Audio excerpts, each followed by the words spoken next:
देखिए वो कुछ मंत्री जी से कहते हुए दिख रही है, सीधे उनसे सवाल दाग रही है। समझ गया आपकी।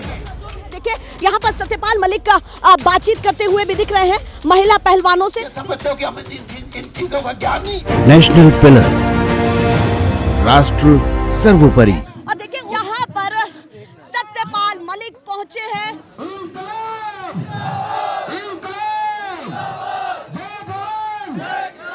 आप में बहुत एक्सक्लूसिव तस्वीरें हो जाती है। महिला पहलवानों ने आईओए के एक बहुत बड़े डिसीजन को अपनी पहली जीत बताया है। उन्होंने साफ तौर पर कहा है कि ये हमारी पहली जीत है। जिस तरीके से पूरी कुश्ती संघ को अभी फिलहाल के लिए अमान्य घोषित कर दिया गया है। देखिए यहाँ पर सत्यपाल मलिक का बातचीत करते हुए भी दिख रहे हैं महिला पहलवानों से। देखिए ये तस्वीरें अपने आप में बहुत एक्सक्लूसिव, बड़ी अपने आप में तस्वीरें हो जाती है। सत्यपाल जी तो अब पद मुक्त हैं गवर्नर से, इसलिए 2 बार 3 बार आ चुके हैं। मैं तो कहता हूँ दूसरे तीसरे दिन गेड़ा मारते रहना चाहिए।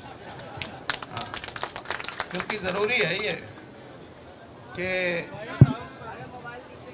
किसी भी कार्यक्रम को, किसी भी आंदोलन को, किसी भी एजिटेशन को, किसी भी न्याय संगत मांगों को मनवाने के लिए जहाँ लोगों का जन समर्थन हो, वहाँ कुछ ऐसे व्यक्ति भी हो, ऐसी प्रतिभाओं के धनी हो जिनकी बात को लोग भी पसंद करें और जिनके कहने का कोई अर्थ भी हो।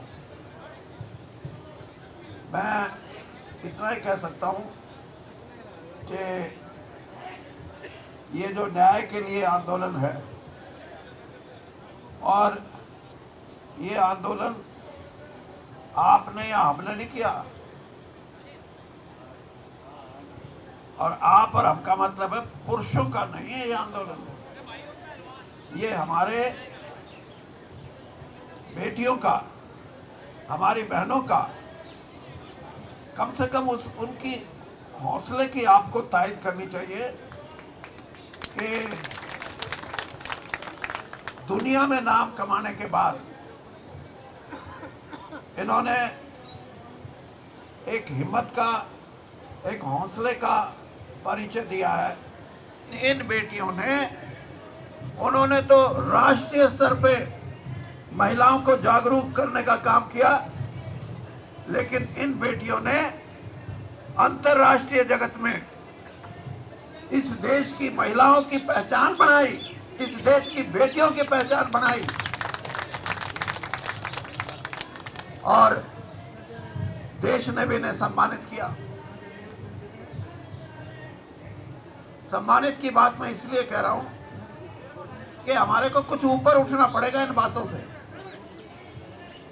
देश में दूसरा देश कोई हम पर हमला करे तब हमारे को फौजी याद आते हैं, हमारे भाई। और स्टेशन पे भी खड़े होंगे तो फौजियों की गाड़ी आ रही है, पूरी खुआओ इनको, हलवा खुआओ, पता नहीं क्या क्या। और लड़ाई खत्म होने के महीने बाद, 2 महीने बाद वही वीर फौजी किसी बड़े दफ्तर में चले जाए अपने काम के लिए तो उनको पहचानने से इनकार।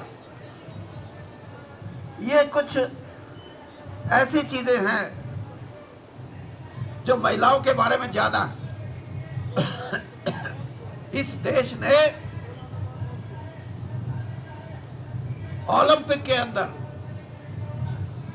आज तक जितने मेडल जीते हैं, हॉकी को छोड़ के, क्योंकि हॉकी तो ऐसा खेल है जिसमें 11 आदमी खेलते हैं, एक आदमी ने जितने मेडल जीते हैं इस ओलंपिक में, उसमें सबसे ज्यादा मेडल जीतने वाली हमारी बेटियां हैं। ये इससे बड़ी फख्र की बात कुछ नहीं हो सकती।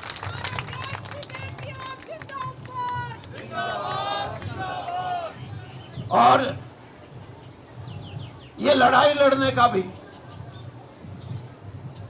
जमाना है, समय बदल रहा है। जब महिलाएं फौज में लड़ाकू रेजिमेंट में अफसर बन सकती हैं, ऊपर से बम गिराने वाले हवाई जहाजों की पायलट बन सकती हैं,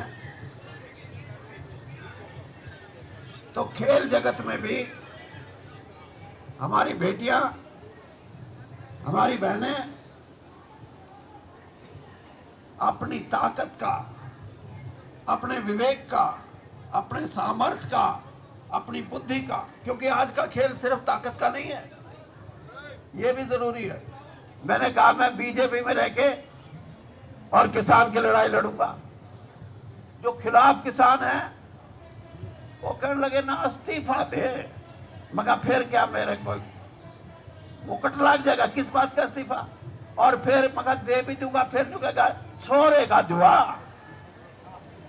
अरे ये बात, मैं ये बात इसलिए कह रहा हूं कि मैं जिस पार्टी में भी हूं, लेकिन मैं इन बेटियों के साथ हूं, इनके संघर्ष के साथ हूं।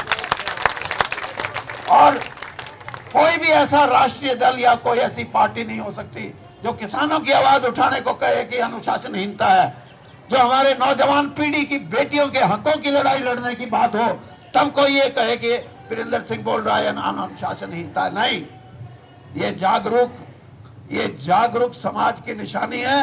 और जो जो समाज आगे बढ़ेगा, आप देखना ये ताकत और आपको बल देगी। ये ताकत आपकी ताकत है। इसीलिए दोबारा भी इस बात को सोच लो कि राजनीतिक मंच पे अपने आप को जमाना शुरू कर दो। ये गुरनाम सिंह जी ये इस बात का सबूत हैं। लेकिन मैं थोड़ा सा ये बात जरूर कहूंगा कि जैसे वेद के नाम था पहलवान का, वेद नेत्रपाल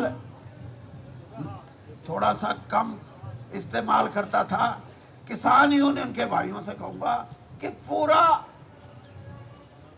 दिमाग का इस्तेमाल करके ऐसी राजनीतिक शक्ति बन के आओ कि आपके हकों की लड़ाई, ये लड़ाई लंबी नहीं चलेगी। फिर तो आपने ही फैसले करने हैं, और आपके फैसले किसानों के हक में हो, खेती करने वाले कबेरे वर्ग के हक में हो, गरीब के हक में हो। आज गरीब कहां खड़ा है? ये सारी ताकतें इकट्ठा होके जब लड़ेंगी तो इंसाफ मिलेगा, और इंसाफ भी जल्दी मिलेगा। मैं पहले बात में कर लेना, एफआईआर के बाद फिर ये आए कि अभी सबूत नहीं, बयान नहीं। अरे बयान जिसने लेने हैं उसका काम है ये। आप हमारे को ये समझते हो कि हमें इन चीजों का ज्ञान नहीं? किसी चीज को भी अटकाना, किसी चीज को लंबा खींचना, इसके अंदर किसी ना किसी का स्वार्थ है, निजी स्वार्थ है, इसलिए हमारे को खराब करने की बात करते हैं। तो भाई हाँ, आप बहन जी आप बता दो।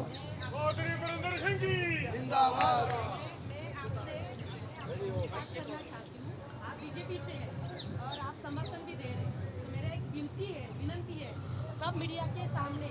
आज महिला मंत्री है स्मृति ईरानी जी, आज महिला मंत्री होते हुए भी अगर बच्चों के लिए अगर वो काम नहीं कर रही है तो उसे इस्तीफा देना चाहिए। बस ये आप खुद बोलिए। एक मिनट आप, मैं समझ गया आपकी। 2 मिनट। आप बीजेपी से है इसलिए मैं आपको बोलना चाहती हूँ ताकि आपके पीछे ईडी सीबीआई नहीं लगेगी। इसीलिए मैं आपको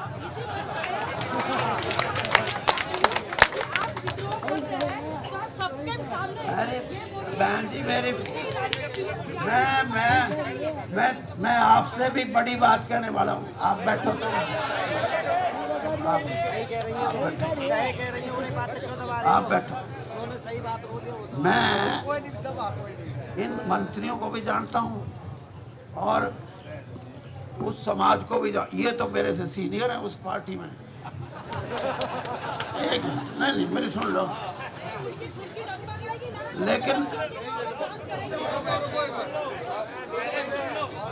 लेकिन मैं तो अभी 9 साल पहले आया था, 42 साल कांग्रेस में रहा हूँ। आज भी आप मेरी बात सुनोगे तो पता लगेगा। 42 साल में मैंने कांग्रेस के किसी भी नेता के खिलाफ अपशब्द या पार्टी के खिलाफ कोई अपशब्द नहीं बोले। आज मैं बीजेपी में हूँ, बीजेपी के में मैं किसी नेता के बारे में अपशब्द नहीं। लेकिन आप ये सोच लो, वीरेंद्र सिंह ने 1972 में जो पहला चुनाव लड़ा और आज 50 साल हो गए, मैं इनकी ये पढ़ देता हूँ, ये पढ़ देता हूँ, सब पढ़ देता हूँ। मेरे को पता है स्मृति ईरानी जी मंत्री हैं, लेकिन फैसले कहाँ होते हैं आपको पता है? बस तो हाँ,